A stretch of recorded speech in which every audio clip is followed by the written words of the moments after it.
오늘 말씀은 우리 가룟 유다의 배신과 또 유월절 만찬을 준비하시는 내용입니다. 두 가지 사건은 이제 예수님이 순환이 시작됐음을 알리는 중요한 기사예요. 예수님은 지난 며칠간 무슨 일을 하셨습니까? 우리가 누가복음 19장부터 예수님의 일주일 행적을 지금 밀도 있게 보고 있잖아요.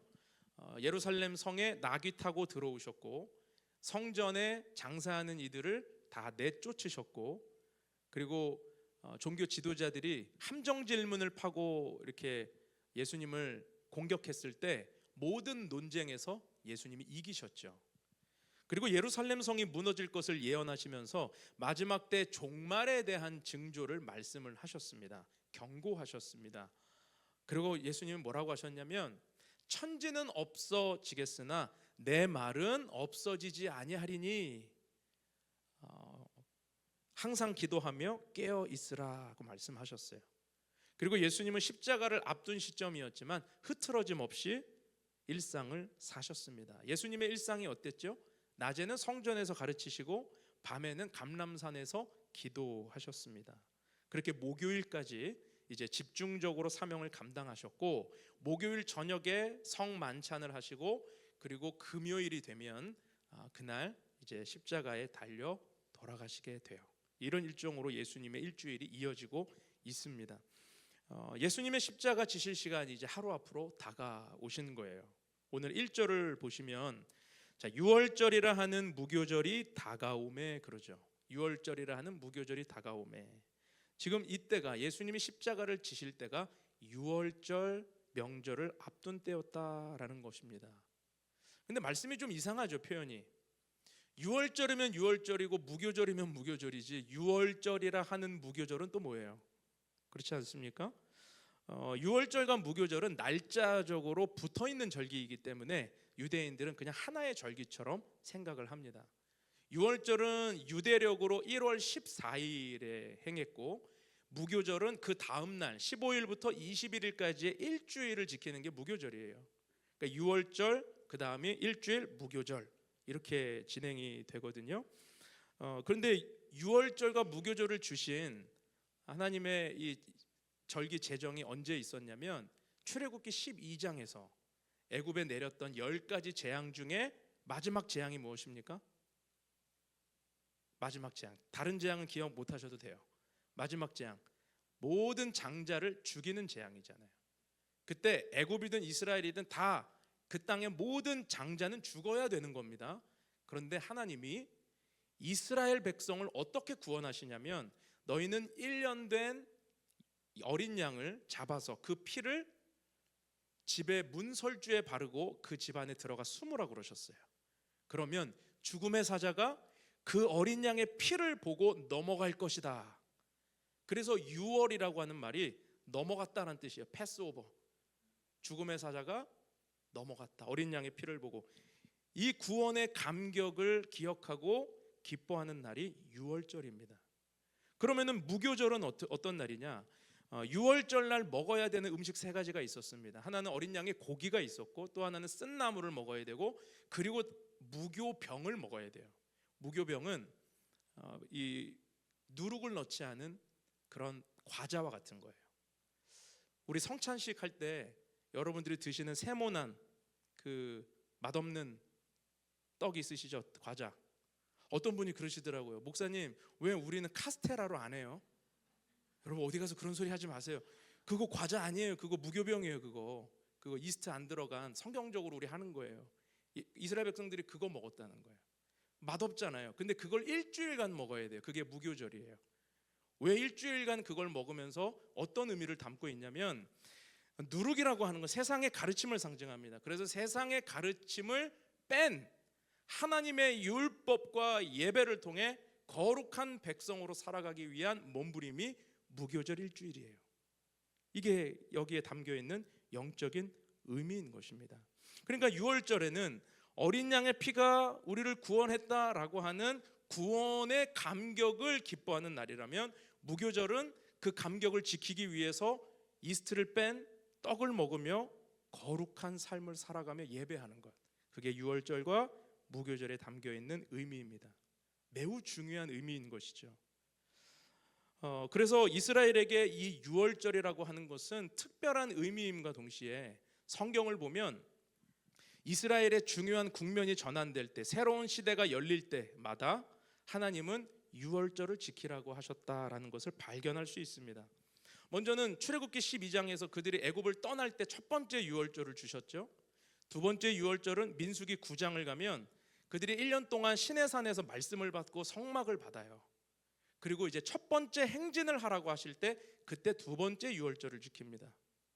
그리고 그들이 광야 40년을 보내고 이제 여호수아와 함께 요단강을 건너고 가나안 정복을 시작할 때 그때 여호수아 5장을 보면 또 유월절을 지키라 말씀을 하십니다. 그리고 나서 역대하 30장을 가면 오랜 우상 숭배를 철폐하고 예배 갱신을 하는 예배 회복을 이루는 히스기야 왕이 유월절을 행하고요. 역대하 35장을 보면 요시야라고 하는 왕이 율법을 듣다가 은혜를 받고 또 한 번 종교개혁을 하면서 유월절을 지킵니다. 뿐만 아니라 에스라 6장을 보면 바벨론 포로로 갔다가 돌아온 재건 세대가 나라를 재건하고 신앙을 재건할 때 에스라와 함께 유월절을 또 지켜요. 그러니까 유월절이라고 하는 것이 이스라엘에게 얼마나 중요한 절기이며 새로운 시작을 알리는 절기였는지 우리에게 보여주고 있는 것이죠.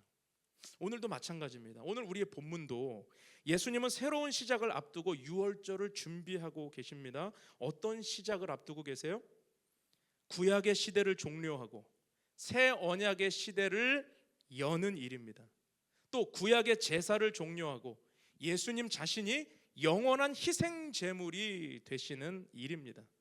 그래서 이날은 끝이 아니라 새로운 시대가 열리는 시작이라는 것이죠. 왜냐하면 예수님은 유월절 어린 양으로 오셨고 구원을 위해 십자가를 지셨기 때문이에요. 세례 요한은 요한복음 1장 29절에서 이렇게 예수님에 대해 말했습니다. 보라, 세상 죄를 지고 가는 하나님의 어린 양이로다. 분명히 세례 요한은 예수님을 향해 하나님의 어린 양이로다 라고 말씀했다는 거죠. 예수님은 유월절 어린 양이 되셔서 인류의 죄를 담당하셨습니다.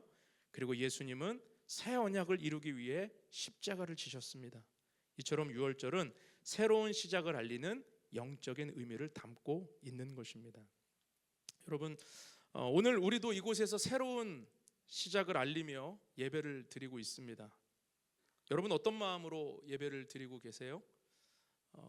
변화는 누구에게나 사실 힘든 일입니다. 익숙한 것들을 떠나서 새로운 환경에 적응하는 것은 누구에게나 어려운 일입니다. 그러나 하나님께서는 우리에게 새로운 마음으로 새로운 시작을 도전하라고 하고 계시는 줄로 믿습니다. 참 신기해요. 오늘 우리가 이렇게 새로운 처소에서 첫 예배를 드리는데 오늘 주어지는 본문이 유월절이에요. 그리고 다음 주 본문은 성만찬이에요. 다음 주가 우리 새해 첫 성찬이 있는 주일이잖아요. 여러분 별 생각 없으시죠? 저는 깜짝 놀랐어요. 설교 준비하면서 이 설교 스케줄은 2년 전에 짠 거예요. 그런데 하나님이 어떻게 우리를 때에 맞게 말씀을 우리에게 인도하실까? 마치 이렇게 누가 맞춘 듯이 제가 설교자로서 느끼는 은혜가 너무 큽니다. 설교 사역의 주도권이 내가 아니다. 하나님이시구나. 하나님이 우리 교회를 인도하시는구나. 하나님이 인도하시고 하나님이 말씀하시고 하나님의 은혜를 주시는구나. 굉장히 제가 감동했습니다. 여러분도 동일한 감동을 느낄 수 있기를 바랍니다. 사랑하는 주는교회 성도 여러분, 우리는 새로운 시대 앞에 서 있습니다. 우리 교회는 곧 3주년을 이제 맞이하게 될 겁니다. 내년 2월 첫 주가 되면 사실상의 우리가 딱 만 3년이 되는 날이고요. 4월에 우리가 창립 예배를 드리겠지만 하나님이 지난 3년간 우리 교회를 얼마나 신실하게 인도하셨는지 정말 그 간증을 이루 말할 수가 없어요. 갈대상자와 같이 연약한 공동체를 하나님이 먹이시고 입히시고 하나님이 인도하셔서 여기까지 오게 하셨습니다. 여의도라고 하는 치열한 도시에서 우리는 따뜻한 공동체가 되었고 또 온기가 넘치는 공동체가 되게 하셨어요. 또 우리는 복음을 붙들고 선교적 사명에 순종하는 교회가 되었습니다. 개척할 때 제가 하나님께 드렸던 기도가 뭐였는지 아세요? 정말 간절히 드렸던 기도. 어떤 기도였냐면, 하나님, 우리 주는 교회는 선교지가 되고 싶지 않습니다. 우리가 선교하는 교회가 되고 싶습니다. 주님, 우리에게 은혜를 주시고 선교할 수 있게 해주십시오. 근데 하나님이 그 기도에 정말 응답하셔서 우리 교회에 많은 은혜를 부어주셨고 선교할 수 있게 하셨어요. 그리고 우리 교회 성도의 60%가 아울리치를 가는 교회가 되게 하셨습니다. 그러나 이러한 은혜는 절대로 우리의 업적이나 우리의 자랑이 될 수는 없죠. 또 우리가 이 정도면 되었다라고 안주할 수도 없습니다. 우리는 계속해서 우리에게 주신 사명과 비전을 이루기 위해 달려가야 됩니다.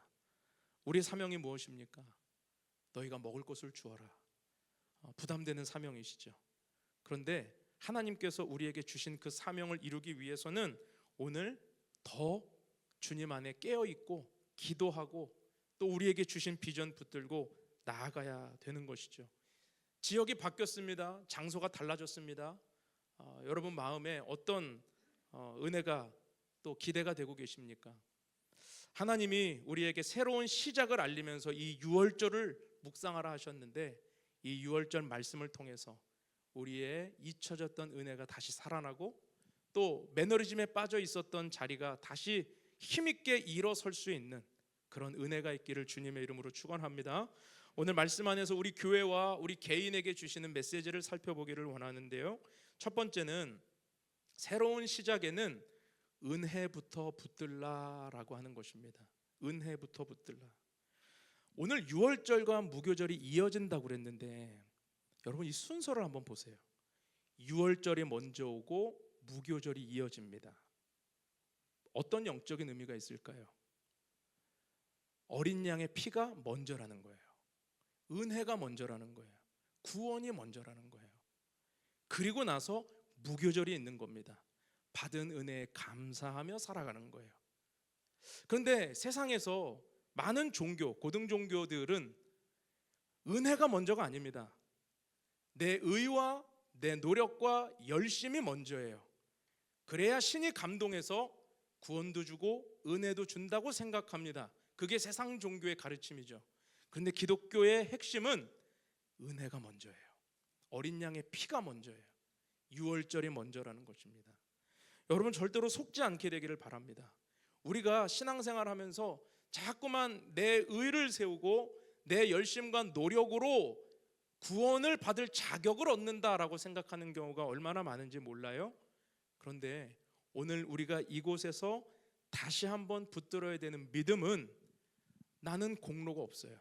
나는 자격이 없어요. 하나님이 주시는 은혜만을 구하는 것. 여러분 은혜 붙들 수 있기를 주님의 이름으로 축원합니다. 교회도 은혜 붙들어야 됩니다. 여러분 어떤 것을 지금 보고 계십니까? 제가 찬양 인도를 하면서 여기 좀 가깝잖아요, 여의도보다는. 여러분들의 표정이 다 보였는데 적응이 안 돼가지고 계속 갔다 눈이 두리번 하고 천장도 봤다가 뒤도 봤다가 계속 그러신 것 같아요. 예. 여러분 비교하지 마세요. 은혜를 구하십시오. 은혜가 먼저예요. 우리에게 하나님이 은혜를 주신다, 은혜를 베푸신다라고 하는 믿음을 붙들어야 여러분 새로운 시작에 흔들리지 않게 되는 것이죠. 우리가 구원받을 수 있었던 것은 전적으로 하나님의 은혜라고 말씀하고 있습니다. 에베소서 2장 8절에서 9절을 보니까 너희는 그 은혜에 의하여 믿음으로 말미암아 구원을 받았으니 이것은 너희에게서 난 것이 아니요 하나님의 선물이라. 행위에서 난 것이 아니니 이는 누구든지 자랑하지 못하게 함이라. 하나님의 선물이라 그랬어요. 하나님의 선물이라. 여러분 은혜 의식이 뭔지 아십니까? 내게 주어진 모든 것을 하나님의 선물로 받는 거예요. 좋은 것만 선물로 받는 게 아니라 때로는 눈물 흘리고 힘든 일, 고난의 환경도 하나님의 내게 베푸시는 은혜의 선물로 받는 자가 하나님의 뜻과 계획 가운데 형통하게 되는 것입니다.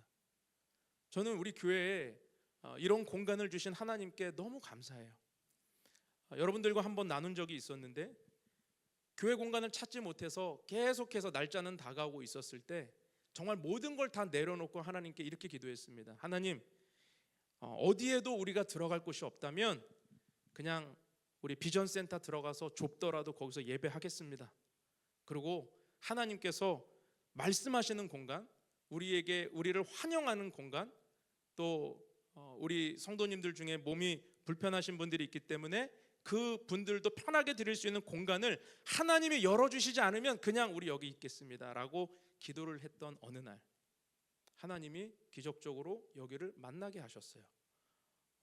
제가 열심으로 이 서초동을 찾은 것도 아닙니다. 그냥 눈에 띄게 하셨고 전화 한 통 하게 하셨는데 우리를 환영하게 하셨어요. 그리고 하나님이 이곳을 예비하셨습니다.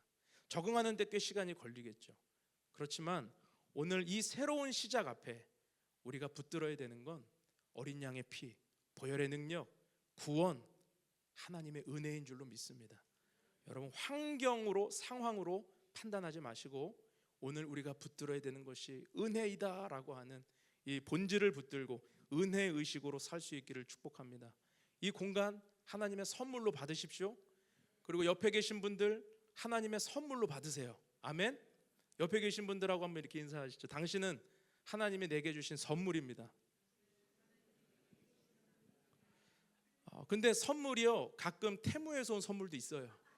어쩔 수 없어요. 그러나 받으면 그게 나에게 주신 은혜가 되는 거죠. 그런 은혜가 있기를 축복합니다. 두 번째로, 새로운 시작에는 같은 마음을 품으라는 거예요. 같은 마음을 품으라. 오늘 본문을 보니까 예수님이 유월절을 준비하실 때 선한 일에 쓰임 받은 사람이 있고 악한 일에 쓰임 받은 사람들이 오늘 대조적으로 나오고 있습니다. 선한 일에 쓰임 받은 사람은 누굽니까? 어떤 집주인이라고 그랬어요. 어떤 집주인, 객실을 내주고 큰 다락방을 예수님께 내어드린 사람, 이 사람이 선한 일에 쓰임 받은 사람이었습니다. 이 사람은 말씀에 순종해서 자기 집을 오픈하여 큰 다락방을 내어주었죠. 새로운 시대를 여시는 일에 선한 도구로 쓰임 받은 사람들이었습니다. 우리 이 공간을 준비하면서 많은 분들이 헌신을 했는데 시간과 또 이 육체의 노동의 헌신도 하셨어요. 어제 저녁 늦은 시간까지 방송팀 머물러 가지고 계속 테스트하고 막 했어요. 얼마나 감사하고 또 고마운지 모릅니다. 선한 일에, 새로운 시대에 선한 일에 쓰임 받는 분들이 있죠. 여의도에서는 없던 주차팀이 생겼으니까 여기에서 또 선한 일에 쓰임 받는 분들이 계시고, 항상 선한 일에 쓰임 받는 하나님의 이런 종들이 있었다. 예수님 시대도 마찬가지예요. 지금 이 유월절을 준비하는 일에 선하게 쓰임 받는 사람이 있습니다. 우리는 앞에서 그 나귀를 풀어서 예수님께 제공했던 주인들 이야기도 알고 있습니다. 그들도 하나님의 선한 일에 쓰임 받았던 사람들이었죠. 그런데 문제는 악한 일에 쓰임 받는 사람들도 있다는 거예요. 누굽니까? 오늘 종교 지도자들, 그리고 예수님의 12제자 중에 가룟 유다, 이가 지금 악한 일에 쓰임 받고 있는 거예요. 종교 지도자들은 예수를 죽일 방도를 찾아 궁리하고 있는데, 여러분, 악한 계획에도 참 이런 가뭄의 단비처럼 가룟 유다와 같은 자가 나타나는 거예요.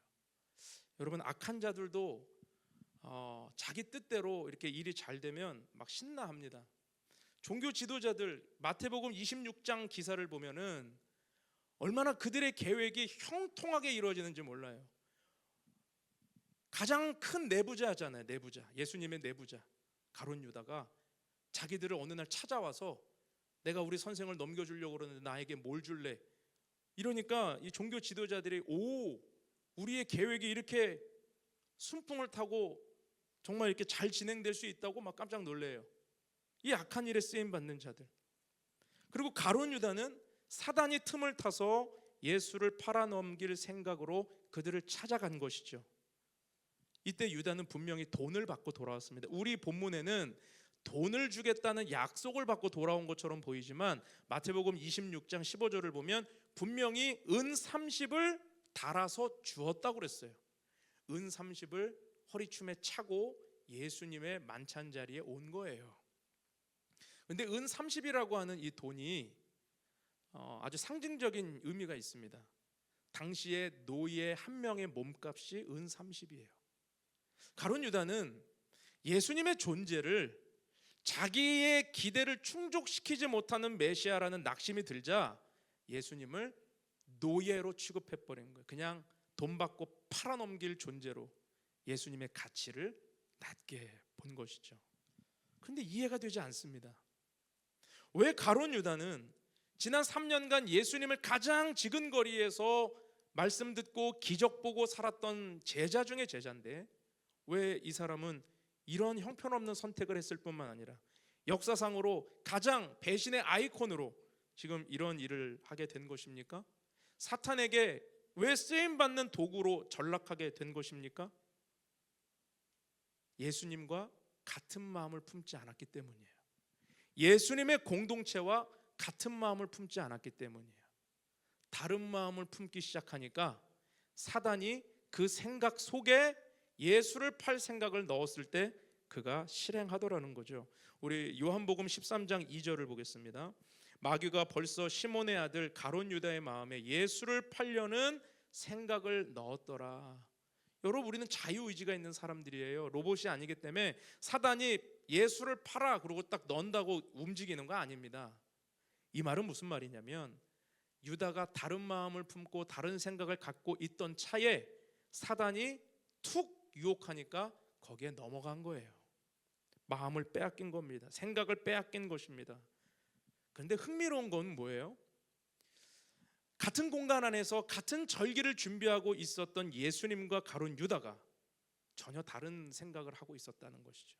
예수님은 새로운 시대를 열 유월절을 어떻게 준비할지 베드로와 요한에게 명령하시면서 장소를 구해오라라고 선한 일에 쓰임 받고자 그들을 보내셨는데 같은 공간 같은 절기를 보내고 있었던 유다는 다른 마음을 품고 예수님을 배신할 생각을 했다라는 것이죠. 여러분, 사단은 멀리 있는 사람보다 가까이 있는 사람, 익숙한 사람, 사명을 아는 사람을 더 쉽게 유혹합니다. 그래서 새로운 시작 앞에서 우리가 조심해야 할 것은 환경이 아니라 마음의 방향이에요. 여러분, 언제나 새로운 시작 앞에 마음이 흔들릴 수는 있습니다. 그러나 방향만 제대로 설정되어 있으면 우리는 넘어지지 않게 될 줄로 믿습니다. 작은 생각이 전혀 다른 행동으로 이어질 수 있음을 기억해야 됩니다. 유다의 배신은 다른 마음이 문제였다는 거죠. 예수님과 같은 마음을 품지 않았기 때문에 일어난 비극이었습니다. 사랑하는 여러분, 예수님과 같은 마음을 품을 수 있기를 축복합니다. 말씀의 뜻을 따라 살아가는 것이 같은 마음을 품는 것입니다. 또 교회와 같은 마음을 품을 수 있기를 축복합니다. 교회 비전에 헌신하는 것이 같은 마음을 품는 것입니다. 또 성도들과 같은 마음을 품을 수 있기를 축복합니다. 서로 사랑하고 아끼며 교제하는 것이 같은 마음을 품는 것입니다. 빌립보서 2장 2절에서 5절 말씀을 같이 한번 읽어볼게요. 시작. 마음을 같이하여 같은 사랑을 가지고 뜻을 합하며 한 마음을 품어 아무 일에든지 다툼이나 허영으로 하지 말고 오직 겸손한 마음으로 각각 자기보다 남을 낮게 여기고 각각 자기 일을 돌볼 뿐더러 각각 다른 사람들의 일을 돌아보아 나의 기쁨을 충만하게 하라. 너희 안에 이 마음을 품으라. 곧 그리스도 예수의 마음이니. 여러분, 예수님의 마음을 품으시고 우리가 같은 방향을 향하여 우리의 마음의 방향이 예수님을 향하고 우리의 생각의 방향이 은혜를 향하여 열릴 수 있기를 주님의 이름으로 축원합니다. 우리 중에 신앙에서 절대로 떠나가는 자가 한 명도 없기를 바라고요. 예수님을 배신하는 자가 없기를 바라고 우리의 삶의 자리에서 날마다 예수님 인정하고 예수님께 선한 도구로 쓰임 받을 수 있는 우리 모두가 될 수 있기를 축복합니다. 마지막으로 새로운 시작에는 정한 마음으로 예배하라는 거예요. 정한 마음으로 예배하라. 자, 8절에 보니까 예수님은 베드로와 요한을 보내시면서 유월절을 준비하라고 하셨어요. 그런데 제자들이 어리둥절합니다. 아니, 어디서 준비되기를 원합니까? 그렇게 9절에 말해요. 어디서 준비하기를 원합니까? 막막하니까 여쭤본 거예요. 그때 예수님은 너무나도 분명하게 디렉션을 주세요. 우리 그 말씀도 한번 보시죠. 본문 10절에서 13절입니다. 제가 먼저 읽을게요. 이르시되 보라 너희가 성내로 들어가면 물 한 동이를 가지고 가는 사람을 만나리니 그가 들어가는 집으로 따라 들어가서 그 집 주인에게 이르되 선생님이 내게 하는 말씀이 내가 내 제자들과 함께 유월절을 먹을 객실이 어디 있느냐 하시더라 하라.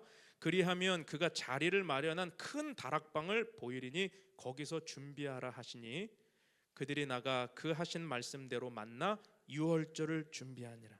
자, 지금 여기서 주목되는 한 사람이 누굽니까? 집 주인이에요. 물동이를 지고 가는 사람은 종이고요. 그 집의 종. 주인이 물동이 안 들고 가잖아요. 종이 물동이를 지고 들어가는 그 집을 따라 들어가서 그 집 주인에게 말하라고 한 거예요. 무슨 말을 하라고 했습니까? 11절을 다시 보십시오. 내가 내 제자들과 함께 유월절을 먹을 객실이 어디 있느냐. 맡겨놓은 것처럼 얘기하시죠. 지금 집 주인에게 원래 집 주인이 예수님인 것처럼 내가 내 제자들과 함께 먹을 유월절 객실이 어디 있냐 이렇게 그냥 말하라고 한 거예요. 너무 당황스러운 일 아니에요? 맡겨놓은 듯이 내놔라 막 이렇게 들리기도 해요.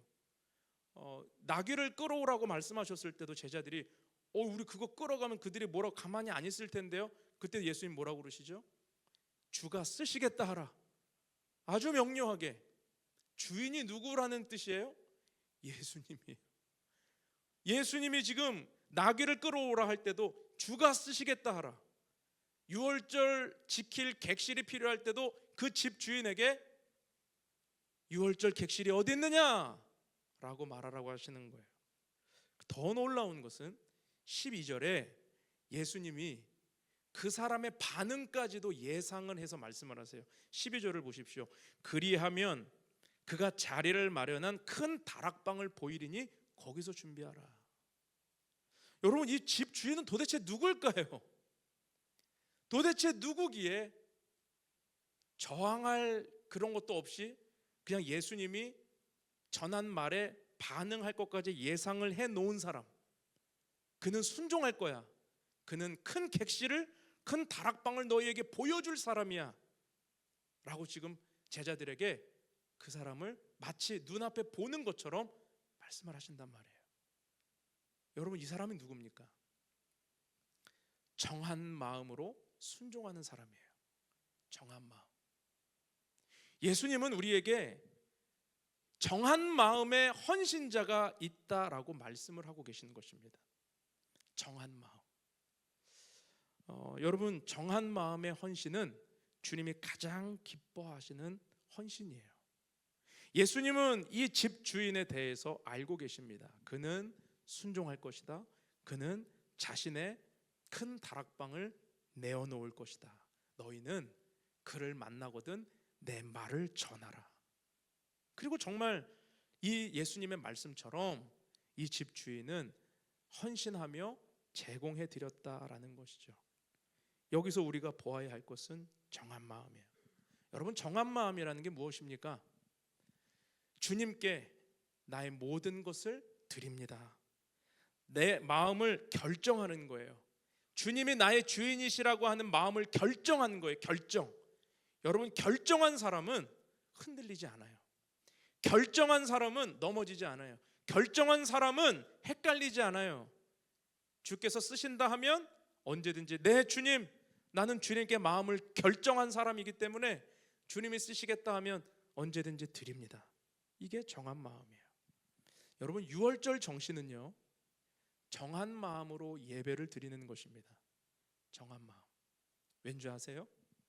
유월절 어린 양이 한마디의 소리도 지르지 않고 정한 마음으로 제물이 되기 때문입니다.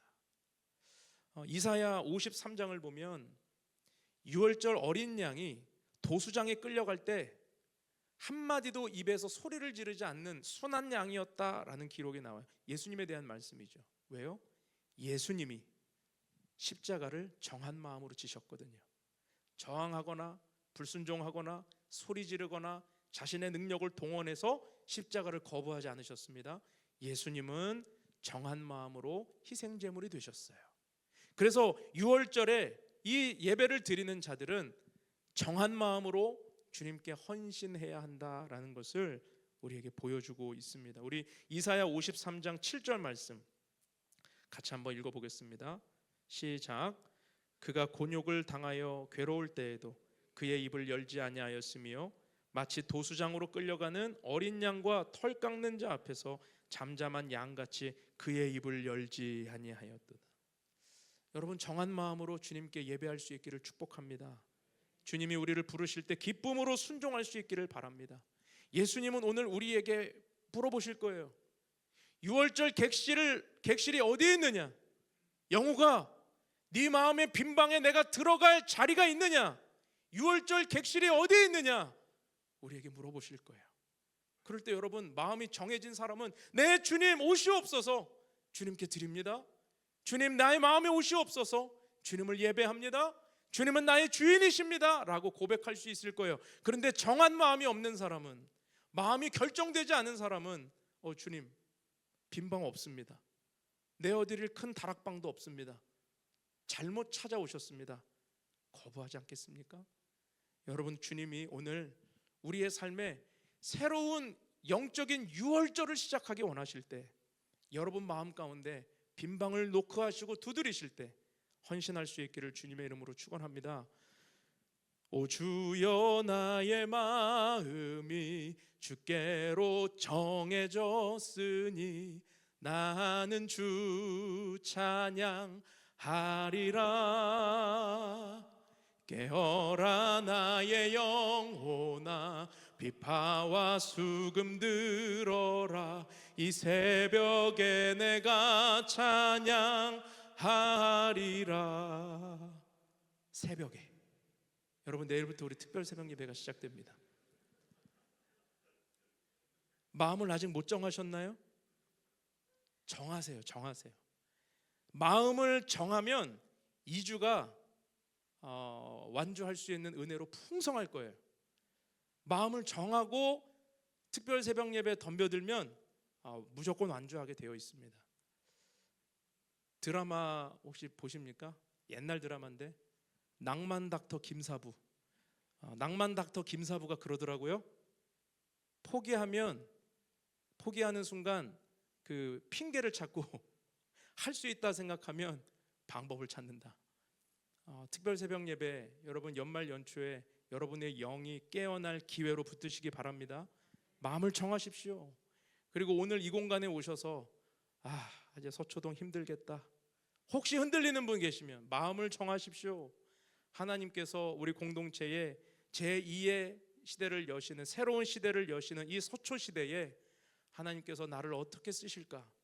유월절 객실을 요구하실 때, 헌신을 말씀하실 때 흔들리지 않고 정한 마음으로 주님께 예배하며 우리 인생의 영적인 유월절을 시작할 수 있기를 주님의 이름으로 축복합니다.